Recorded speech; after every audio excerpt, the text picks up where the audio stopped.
আজি চিম্পুল আসাম টাইপ ঘৰৰ কেঞ্চি ঢালিম। তো কেঞ্চি কেইটা দিয়া হ'ব আৰু কেঞ্চি কেইটাত চিমেণ্ট আৰু ৰড কিমান লাগিব সেই বিষয়েও ক'ম। ভিডিঅ'টো কণ্টিনিউ শেষলৈকে চাই থাকিব। আৰু যদি কোনোবাই চেনেলটো নতুনকৈ আহিছে চেনেলটো ছাবস্ক্ৰাইব কৰি থৈ দিব, লগতে বেল আইকনটো ক্লিক কৰিবলৈ নাপাহৰিব।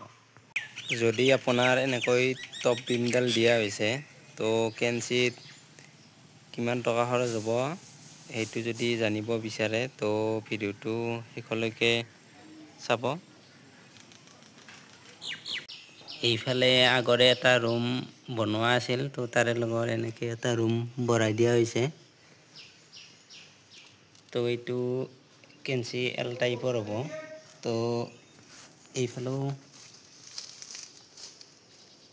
এইফালেও এনেকৈ এল হৈ গুচি যাব দুটা ৰুম। তো কেঞ্চিকেইটা এল টাইপৰ কেঞ্চি হ'ব। এল টাইপত কেঞ্চি দিলে এনেকৈ 6টা কেঞ্চি দিব লগা হয়। কেঞ্চিকেইটা গোটেই ফাৰ্মাখিনি ফিটিং কৰি ৰডখিনিও ধুনীয়াকৈ বান্ধি ফিটিং কৰি ল'লোঁ। বাইখিনিও তলফালে ধুনীয়াকৈ দিয়া হৈছে।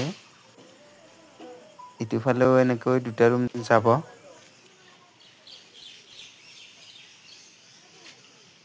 এইটো কেঞ্চি ৱালৰ সমানতে সমাপ্ত কৰি দিছোঁ, কাৰণ ইটোফালেও দুটা ৰুম আছে যিহেতু।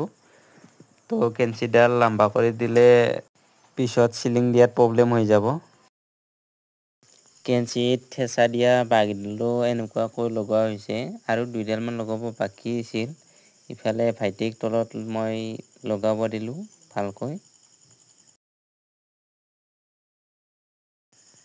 ইয়াত কেঞ্চিকেইটাত আমি 3ডালকৈ ৰড দিছোঁ আৰু 6টা কেঞ্চিত আমাৰ ৰড গ'ল 30 কেজি আৰু কইল গৈছে 10 কেজি। আৰু ফাৰ্মাৰ তক্তা আমাক লাগিলে 5.5 কেবি। তো গোটেইকেইদিন কামত আমাৰ মিস্ত্ৰী খৰচ টোটেল হৈছে 4,000। লগতে চিমেণ্ট আমাক লাগিলে 2 বেগ।